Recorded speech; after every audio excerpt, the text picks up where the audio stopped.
ഗുരുവോ പിതാമഹനോ ഈ യുദ്ധത്തിൽ വീണാലും അത് ധർമ്മം മാത്രമാണെന്ന് കൃഷ്ണൻ സ്ഥാപിച്ചു. അവനവൻ്റെ ധർമാനുസൃതമായ കർമ്മം ചെയ്യുമ്പോൾ ഫലത്തെപ്പറ്റി ചിന്തിക്കേണ്ടതില്ല.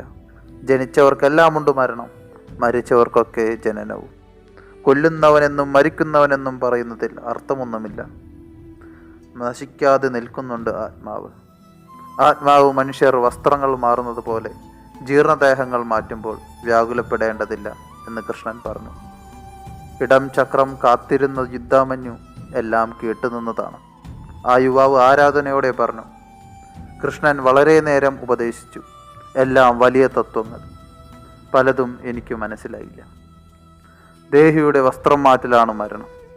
ദുഃഖിതനായിരിക്കുന്ന വിതുരൻ്റെ മങ്ങിയ കണ്ണുകളും കുനിഞ്ഞ ശിരസും ഞാൻ കണ്ടു. പുറത്തേക്കിറങ്ങിയപ്പോൾ ഹിരണ്യതീരത്ത് മുൾച്ചെടിക്കാട്ടിൽ ആദ്യ ദിവസം ആത്മാവുകൾ ഉപേക്ഷിച്ചിട്ട ജീർണ വസ്ത്രങ്ങൾക്ക് തീ കൊളുത്തിക്കഴിഞ്ഞിരുന്നു.